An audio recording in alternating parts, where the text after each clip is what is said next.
Hola amigos y amigas, qué gusto poder acompañarle nuevamente en este espacio del grupo parlamentario del FMLN Voz Parlamentaria. Este día tenemos el agrado de conversar con el diputado Manuel Flores. Él es diputado por el Departamento de la Libertad y dentro de la Asamblea Legislativa labora arduamente en las comisiones de municipalismo y también en la Comisión de Relaciones Exteriores. Diputado, gracias por acompañarnos. No, gracias a ti, Vanessa, por la invitación a este programa importante, bien visto de la Voz Parlamentaria, hablando con los diputados del FMLN y como siempre a la orden para responder cualquier interrogante.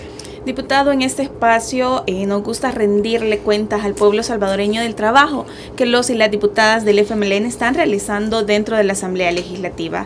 Dentro de la Comisión de Municipalismo me gustaría que nos informara cuáles son los temas más relevantes y los avances a favor del pueblo salvadoreño. Bueno, en primer lugar hay muchos temas de interés en la Comisión de Asuntos Municipales, pero le hemos puesto énfasis en dos.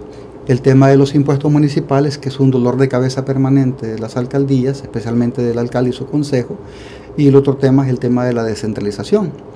Hemos abordado ya con las diferentes estructuras organizadas de los alcaldes, como es Comures, con el ISDEN y con otras dependencias, el tema de los impuestos.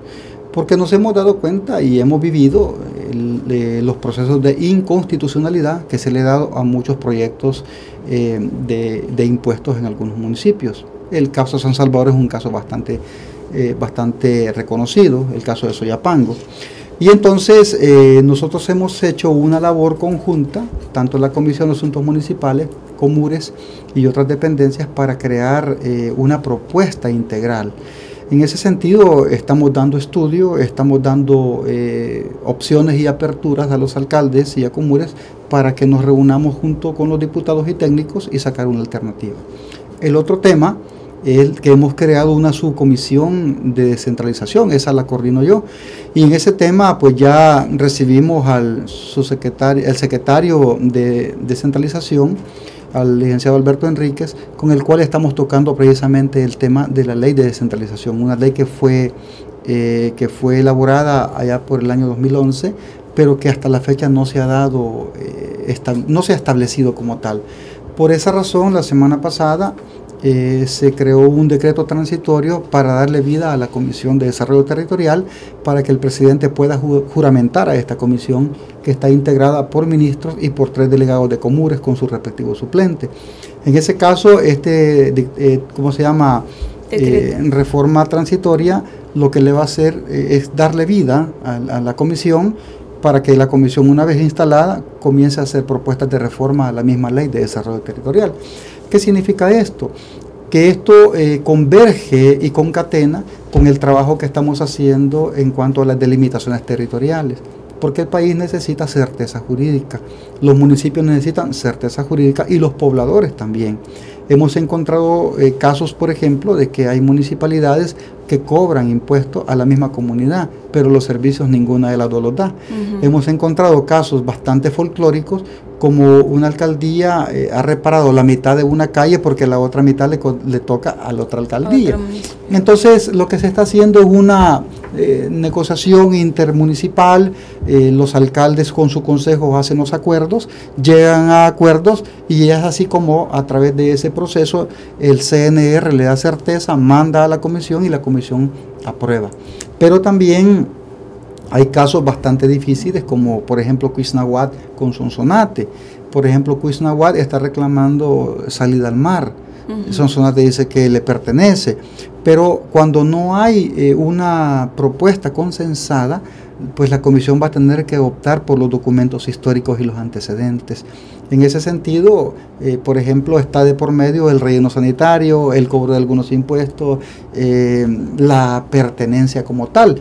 Entonces, cuando hablamos de delimitación territorial, nos referimos específicamente a la pertenencia de la gente. Sí. Tú te has dado cuenta que hace poco hubo un intento de crear el municipio 263, sí, ¿verdad? Que es los planes de Rendero. Convergen 4 o 5 municipios. Lógicamente, el sentido de pertenencia le da a la gente, digamos, formemos un municipio más, pero eso comienza con reformar la Constitución, porque la Constitución habla de 262 municipios y 14 departamentos. Diputado, ¿se ha escuchado a la población de estos municipios que están en disputa por diferentes motivos, ya sea como el caso de Cuiznahual que usted mencionaba? Sí. Sí, por ejemplo, nosotros lo que hicimos es recibir a los alcaldes, ¿verdad? Recibimos al alcalde Aquino de Sonsonate y recibimos al alcalde Cuiznahuat con su consejo. Entonces, los escuchamos porque la misión de la Comisión de Asuntos Municipales no es decidir, sino que escuchar y facilitar. Y al final, cuando las cosas se llegan a un acuerdo y hay consenso entre los gobiernos municipales, entonces la comisión dictamina. Entonces estamos dictaminando ya varias delimitaciones territoriales, ya vamos por el 34.3% de delimitación. Incluso me puedo atrever a decir que el departamento de Huachapán ya concluyó su delimitación territorial, es decir, de todos sus municipios, pero hay otros que todavía están en un proceso bastante lento. Entonces la meta que nos hemos puesto como comisión es que al finalizar esta gestión terminemos también la delimitación territorial del país. ¿Por qué es importante? Porque recordemos también que hubo ¿cómo se llama? Una delimitación en la Corte de la Haya, ¿verdad? Sí. ¿Se acuerda? El tema de los exbolsones, la Corte delimitó que nosotros, pues sí, nuestra gente amaneció en Honduras, pues en Sazalá, Panaguaterique y otras zonas que ya son parte del territorio hondureño. Entonces hay que delimitar otra vez, y no solamente interdepartamental, sino también internacional, porque nuestro país tiene que delimitar con Guatemala y tiene que delimitar con Honduras, sí, la frontera. Entonces hay que hacer todavía esas delimitaciones internacionales, pero eso ya le corresponde a Cancillería. Entonces lo nuestro es interno como Comisión de Asuntos Municipales, y por eso no solamente son 262 delimitaciones, porque hay municipios que colindan hasta con 7 municipios, ¿me entiendes? Y hay otros, en caso San Miguel, colinda con una cantidad enorme de municipios en San Miguel. Y después hay que hacer la delimitación del departamento. Y entonces eso requiere un trabajo bastante grande que el CNR lo está haciendo de manera efectiva con sus técnicos. Diputado, si bien el caso de los expulsones es algo que debe de tratar Cancillería, hemos visto importantes esfuerzos ya con varios años consecutivos de la Comisión de Relaciones Exteriores para garantizar los derechos y los servicios fundamentales para las personas que quedaron en Honduras y que son salvadoreños. Sí, incluso se hizo una ley, ¿verdad? Se hizo una ley para garantizarle a nuestros salvadoreños todos sus servicios, para garantizarle todos sus, digamos, su certeza jurídica. Incluso el gobierno siempre mantiene la política de apoyo de los programas sociales, los paquetes escolares, los zapatos, la semilla mejorada. Siempre, aunque vivan en Honduras, se les entrega, digamos, la facilitación del tránsito de los niños para que vengan a estudiar a El Salvador. Pero también recordemos que hay hondureños que quedaron dentro de El Salvador, sí, porque algunos territorios también quedaron en El Salvador, pequeñitos, que pertenecían a Honduras, quedaron dentro de El Salvador, y también se le está dando atención. Como Comisión de Relaciones Exteriores se visitó varios, digamos, exbolsones, y la gente, pues sí, se siente agradecida con el apoyo del gobierno, pero también con la Asamblea, porque nosotros no hemos descuidado en ningún momento a nuestra gente. Si bien es cierto, amanecieron en territorio hondureño, pero siguen siendo salvadoreños. Diputado, cambiando un poco de tema, hay un escenario electoral en Estados Unidos y de eso puede depender mucho la estadía de muchos compatriotas salvadoreños en ese país. ¿Cuál es la postura o cuál es el planteamiento que tiene el grupo parlamentario respecto a seguir estableciendo esas relaciones para garantizar la estadía de los salvadoreños allá? Sí, recordemos que nuestro partido ha tenido una relación histórica con el pueblo norteamericano, ¿verdad? Ese pueblo aquí ha sido muy solidario, ¿verdad? Incluso gobernadores, alcaldes que han sido solidarios con la lucha del pueblo. Recordemos al congresista Jeff McGovern, que es el que lleva el caso de Monseñor Romero. Sí. Recordemos al concejal Jim Graham en Washington, que le ha dado mucho apoyo a la comunidad salvadoreña. Hace poco recibimos al alcalde de Aurora en Colorado, que vino a ponerse a la orden para apoyar a nuestros migrantes y el establecimiento de un consulado en esa ciudad. Hemos tenido respaldo de ese pueblo, pero también recordemos que hay actores solidarios como Danny Glover, Sean Penn, Oliver Stone. Es decir, hemos tenido un acercamiento bastante interesante, pero también nosotros como partido no podemos meternos en los asuntos internos de los Estados Unidos, al igual que nosotros pedimos respeto en nuestros asuntos internos. Pero también nosotros estamos claros de cuál va a ser la política de Donald Trump. Es una política antimigrante, es una política xenófoba, es una política que no va acorde a la realidad de un país construido por migrantes. Sí. La misma mamá de Donald Trump es migrante. Entonces estamos hablando de que nosotros vamos a continuar defendiendo a nuestra gente que vive en Estados Unidos, que se les dé el trato que merecen, porque no existen ilegales en el mundo. Pueden existir indocumentados, que es otra cosa, pero todo el mundo tiene derecho a la migración.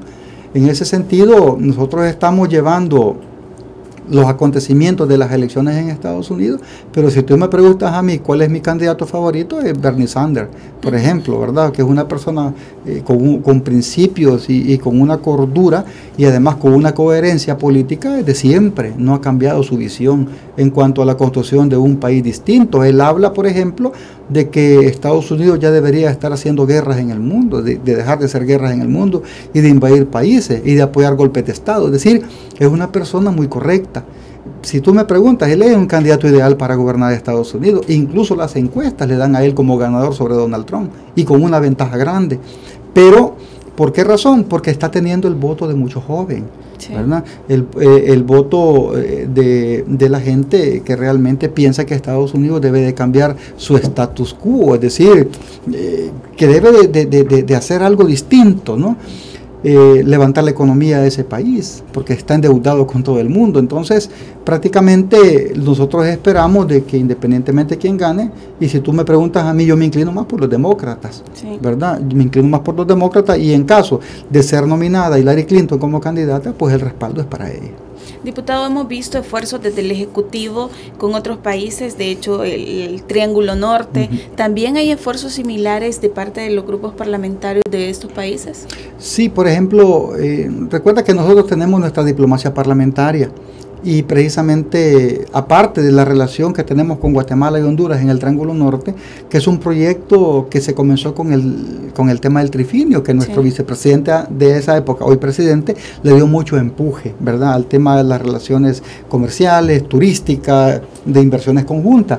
Pero también hablando de los grupos parlamentarios de amistad, recordemos de que a la llegada del expresidente de la Asamblea, Sigfrido Reyes, se han fortalecido más de 20 grupos de amistad en la Asamblea Legislativa.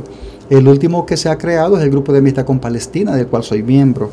Entonces, significa de que nosotros esperamos esta próxima semana recibir el pabellón de Palestina en la Asamblea Legislativa, porque nosotros respaldamos también la determinación soberana de cada Estado, y luchamos y abogamos por la libre convivencia del Estado palestino con el Estado israelita. No estamos en contra de ningún Estado, estamos a favor de la convivencia libre, al igual que estoy promoviendo ya con el beneplácito y el apoyo del partido, la creación del grupo de amistad con la República Árabe Saharaui Democrática, ¿verdad?, del cual pues acaba de fallecer su presidente Mohamed Abdelaziz, que ha sido uno de los principales luchadores por la emancipación, la libertad y la autodeterminación del pueblo saharaui, llamada también Sahara Occidental o Sahara Española, que a partir de 1975, cuando España se retira en la época de Franco, quedó bajo el poder de Marruecos y Mauritania, pero en el 76 Mauritania se retira y Marruecos toma, digamos, el territorio saharaui, nace el Frente Polisario, ¿verdad?, y comienza la lucha por la emancipación. Entonces, la República Saharaui es considerada como los territorios colonizados. Naciones Unidas así lo reconoce, y hace menos de 2 meses el secretario general de la ONU, Ban Ki-moon, visitó la zona saharaui, ¿verdad? Entonces tuvo un problema diplomático con Marruecos, porque Marruecos exigió el retiro de las tropas, digamos, como la ONUSAL en El Salvador, ¿verdad?, los cascos azules, que estaban garantizando la estabilidad y las negociaciones de ambas partes. En esa zona, pues, creo que nosotros estamos determinando la creación de grupos de amistad. Vamos a continuar trabajando con la creación de otros grupos de amistad, como por ejemplo con China, con la República Popular China, porque el trabajo de la Asamblea Legislativa es un trabajo de fortalecimiento diplomático con todo el mundo. No podemos ser una isla. Queremos fortalecer el grupo de amistad con Vietnam, el grupo de amistad con Colombia, el grupo de amistad con otros países, y fortalecer y crear que sea nuestra Asamblea Legislativa un elemento clave y un elemento digamos, de fortalecimiento de la amistad en el mundo. Diputado, ¿qué beneficios puede obtener la población salvadoreña con la creación de estos grupos de amistad? ¿Se puede, por ejemplo, acceder a becas? Sí, por ejemplo, muchas veces los diputados hemos hecho viajes de exploración, hemos hecho viajes de coordinación con el gobierno y hemos hablado con senadores, con diputados, porque recordémonos que son los parlamentos de esos países los que hacen las leyes. Sí. Cuando fue el problema, por ejemplo, del decreto de Estados Unidos para expulsar a los migrantes, tú te recuerdas que El Salvador tuvo 0 deportación, ¿verdad? Y que incluso Arena estaba aplaudiendo y esperando miles y miles de indocumentados que Estados Unidos expulsara, pues vino 0. Entonces, pero hubo un trabajo de parte de la comisión, de los diputados que fueron a Estados Unidos a hacer lobby con los senadores, con los congresistas, con instituciones defensoras de los derechos de los migrantes, y por supuesto que eso evitó que vinieran las deportaciones. Fue un trabajo coordinado con Cancillería, especialmente con la viceministra Ludovina Magarín, con la cual se hizo la coordinación. Entonces, estamos hablando, por ejemplo, de que los viajes que se hacen con los grupos de amistad ha determinado, por ejemplo, la firma de convenios de cooperación. No podemos ignorar lo que ha hecho Francia por este país, el apoyo que se le está dando de Italia al tema de la recuperación del Centro Histórico de San Salvador. Es decir, hayan habido viajes interparlamentarios, viajes de amistad que han determinado que nosotros como país podamos tener ese respaldo. Entonces, no es fácil, porque acá solamente se habla de una parte de la cara de la moneda, ¿verdad? Solo se habla de una cara de la moneda, pero no se habla de los resultados obtenidos de los viajes. Lógicamente, los grupos de amistad han fortalecido esta relación en el mundo y la Asamblea Legislativa de El Salvador tiene esa calidad. A nivel internacional es conocida como una de las asambleas más beligerantes en temas de relaciones exteriores. Y bueno, gracias a esas relaciones de hermandad que se establecen con estos países hermanos, vemos también respuestas inmediatas en casos de desastres naturales que lamentablemente nuestro país ha sufrido mucho, pero hemos visto esa mano amiga. No, definitivamente, e incluso cuando existen ese tipo de desastres, hemos sido objeto de solidaridad, pero también hemos sido solidarios con otros países, ¿no? Como el caso reciente de Ecuador. Exactamente, entonces, pero nuestra población debe entender que nosotros no solo somos asadones, somos palas también, es decir, la solidaridad tiene 2 vías. Entonces, cuando uno se muestra solidario hay gente que se enoja, pero cuando nosotros somos objeto de solidaridad, solo abrimos los brazos. En ese caso, yo sí creo de que debe de existir una política solidaria, permanente, en el cual nosotros abracemos procesos, abracemos, digamos, trabajo de otros países, de otras instancias. Por ejemplo, nuestra Asamblea Legislativa tiene grupos de amistad con Israel, con Estados Unidos, con Marruecos, tiene con la Unión Europea, que hace poco se colocó en depósito la bandera en custodia. Tenemos grupos de amistad con Venezuela, ¿verdad? Hace poco también se colocó la bandera venezolana, con Cuba. Tenemos grupos de amistad con Nicaragua, tenemos grupos de amistad con República Dominicana. Es decir, estamos hablando que es diversificado y aquí no se están viendo los temas ideológicos ni políticos, aquí se está viendo la realidad geopolítica del mundo y por lo tanto a mí me corresponde ver la parte asiática y por supuesto que estoy promoviendo ese tipo de relaciones y el primer país que hemos logrado es Palestina. Estamos trabajando, como lo repito, con el tema saharaui, con el tema Vietnam, con el tema China, el tema hindú, porque son países que pueden generar inversión en nuestro país en el futuro. Diputado, vamos a una pausa y en breve regresamos y quiero que me comente sobre los preparativos que está haciendo el FMLN para el Foro de Sao Paulo. No nos cambie. Conoce más del trabajo de nuestro grupo parlamentario. Síguenos en Twitter, encuéntranos como @GPFMLN. En Facebook, dale like a nuestra página Grupo Parlamentario FMLN. O visita nuestra página www.gpfmln.sb.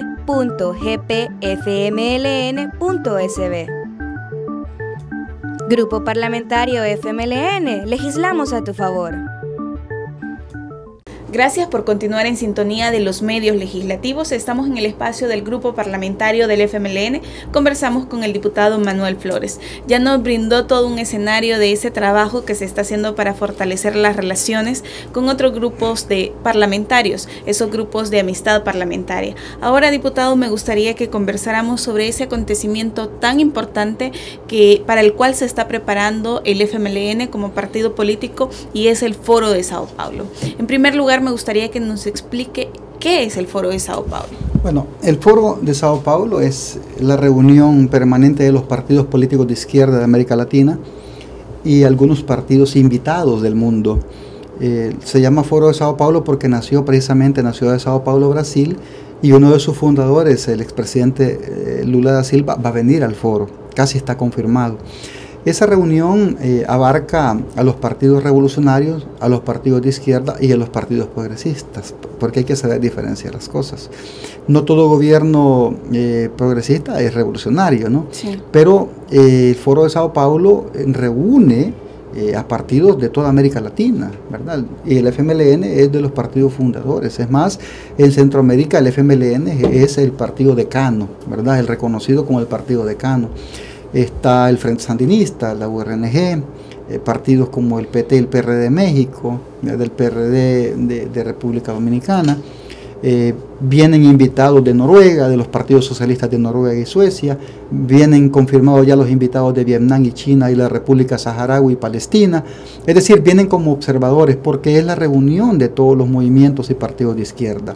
Este elemento es importante porque ya somos sede por segunda ocasión del foro, creo que segunda ocasión, en el cual se van a discutir los temas muy importantes como por ejemplo la organización territorial y el funcionamiento de la izquierda latinoamericana, que son la clave principal para enfrentar los embates de la derecha, para enfrentar los embates, digamos, de los movimientos golpistas, como el que ha ocurrido últimamente en Brasil. Sí. Es para enfrentar los movimientos golpistas y de desestabilización en Venezuela, en Ecuador, en Bolivia, que han sido prácticamente objeto de casi golpes de Estado. Entonces, nuestros movimientos de izquierda, nuestros partidos, están gobernando una cantidad de países, pero también han sido parte integral de la creación de movimientos como el ALBA, Petrocaribe, ¿verdad? El CARICOM, es decir, estamos hablando de iniciativas muy propias de la izquierda. En ese sentido, durante el desarrollo del Foro Sao Paulo van a haber una cantidad de actividades, por ejemplo, los movimientos sociales, la juventud, el foro parlamentario, pues que me toca coordinar, en el cual vamos a coincidir una cantidad de diputados y parlamentarios de América Latina y vamos a debatir propuestas concretas de integración latinoamericana. Estamos hablando entonces de que nuestro partido, el FMLN, ha creado un equipo de conducción, un equipo organizador en el cual pues, nos sentimos contentos y orgullosos de que El Salvador sea la sede de este próximo foro. Vemos que dentro de la agenda que se tiene planteada para este foro se encuentran reuniones de mujeres, usted bien lo decía, el 8º encuentro de juventudes y también ese foro parlamentario. ¿En este se reunirán solamente parlamentarios y cuáles son los temas a tratar? Sí, es decir, estamos hablando de los temas de integración, vamos a hablar del tema migrantes, ¿verdad? Vamos a hablar del tema de una agenda consensada para el futuro.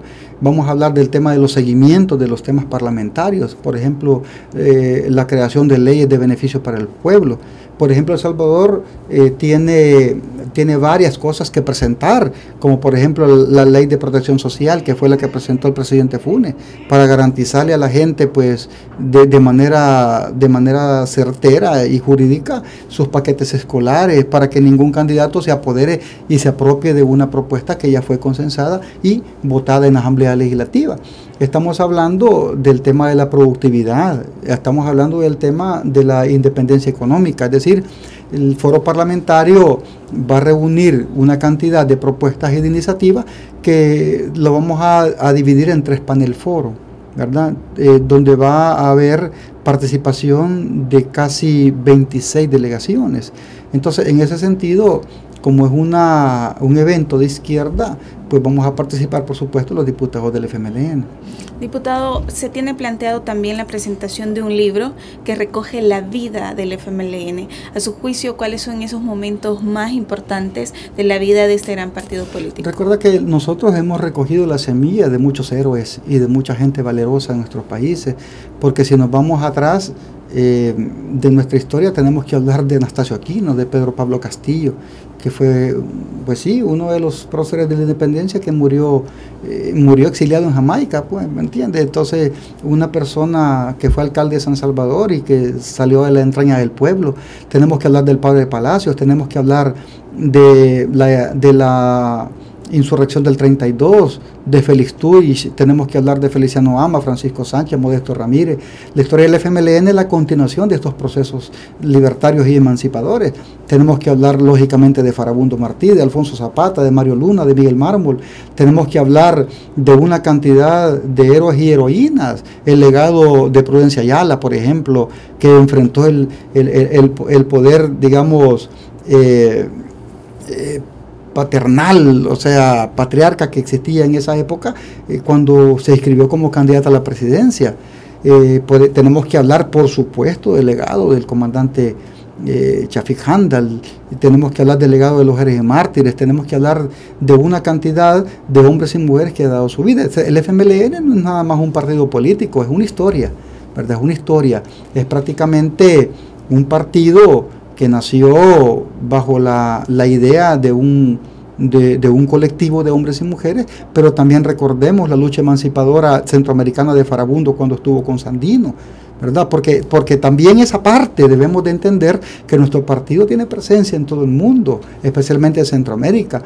Farabundo tuvo el grado de coronel en el Ejército Defensor de la Soberanía Nacional de Nicaragua, pero también en esa época estuvo el general José León Díaz, que fue un general de Sandino que es de origen salvadoreño. Es decir, cuando uno comienza a vivir y a revivir la historia, se da cuenta que la historia de nuestro partido es una historia llena de mucho heroísmo.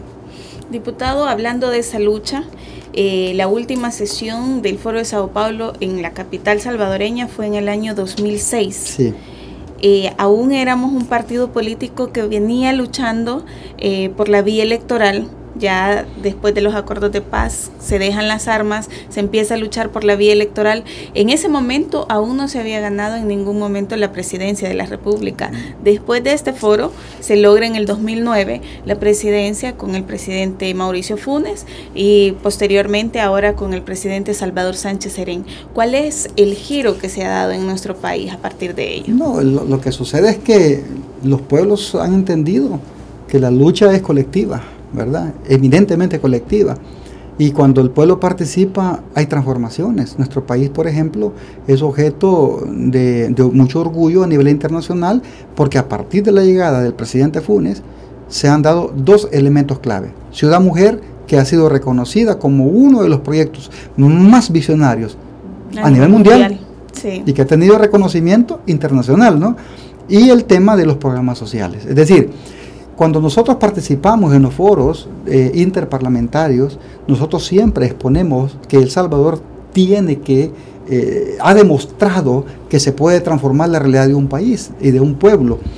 A la llegada de Mauricio, por ejemplo, este país tiene certeza de lo que se gasta con la ley de acceso a la información, sí, que fue en el gobierno del FMLN que fue creada. Es decir, hoy la gente quiere saber todo y está en el derecho pleno y soberano de saber todo lo que se usa el recurso del Estado. Y por eso encontramos una cantidad de noticias que la gente necesita, quiere y debe de saber.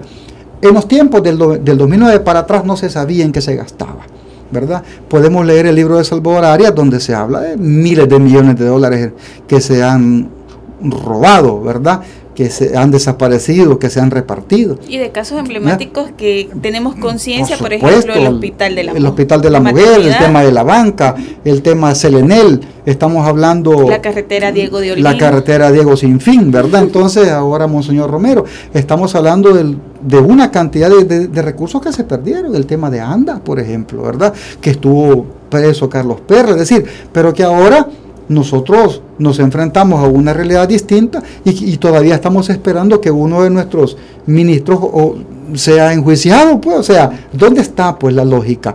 Pero también recordemos las campañas negras de la derecha. Quiero recordar 5 cosas. Recuerdo que en el Foro de Sao Paulo nosotros enfrentamos una azonada de la derecha. También hay un foro permanente de partidos de derecha y de ultraderecha, que en aquel momento lo dirigía Jovino Novoa, que era presidente del Senado chileno, al cual pertenece Armando Calderón Sol y todos ellos que son parte de ese esfuerzo anticomunista. Recuerdo de que una de las cosas que se estaban tratando era que si el FMLN ganaba, el país iba a caer en una ruptura diplomática con Estados Unidos. Que se fortalecido. Y está fortalecida. Segundo, que las remesas iban a desaparecer y han aumentado.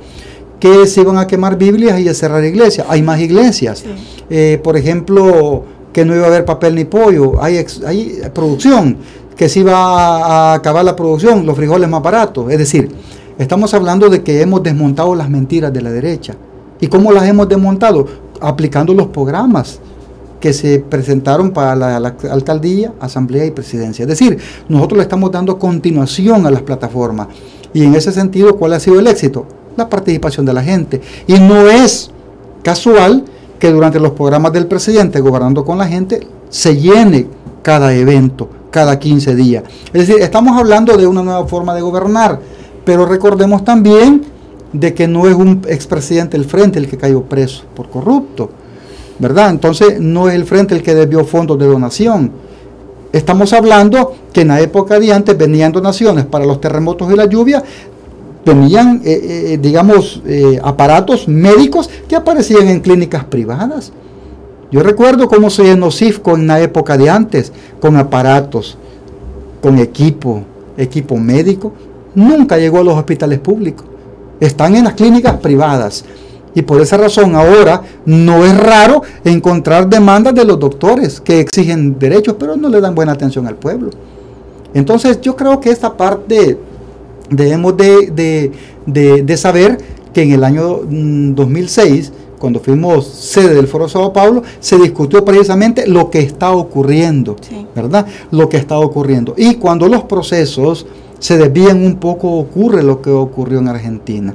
Y no es una desviación ideológica, es un problema de división que ocurrió. Por esa razón se perdió. Ahora bien, ¿cuáles son los resultados?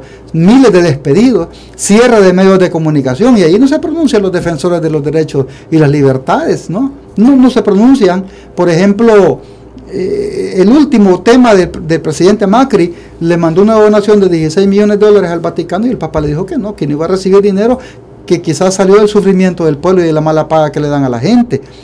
Ojo, eso es lo que el pueblo está viviendo. Sí. Se quita a la presidenta de Argentina, de Brasil, llega el que se ha usurpado el puesto y ya le renunciaron varios ministros, incluso el presidente del Senado que promovió la destitución está siendo ya condenado por corrupción. Entonces eso es lo que está pasando. Y por supuesto que eso se discutió en el 2006, ahí están los documentos históricos. Ahora, ¿qué vamos a discutir? Vamos a discutir los procesos de aquí a lo que viene más adelante. Perfecto, diputado. Queremos agradecerle y vamos a estar pendientes, por supuesto, de esta importante actividad. No, gracias por la invitación, Vane, y yo creo que en esta parte también hago el llamado para que participemos en el Foro Sao Paulo, que vayamos, ¿verdad? Van a ser 4 días de debate, 4 días de comunicación, de compartir experiencias, y también el día 25 que va a ser la apertura en CIFCO, en el anfiteatro, que va a ser un evento del pueblo. Queremos que llegue la gente para que se dé cuenta cuáles son las propuestas de cada uno de los partidos que vienen. Bueno, diputado, gracias por habernos acompañado y lo esperamos nuevamente. No, gracias por la invitación y como siempre, pues estamos a la orden de la voz parlamentaria. Gracias a ustedes, amigos y amigas. Este fue el espacio del Grupo Parlamentario del FMLN. Le invitamos a que siga de cerca el trabajo de los diputados y diputadas a través de nuestra página web. Buen día.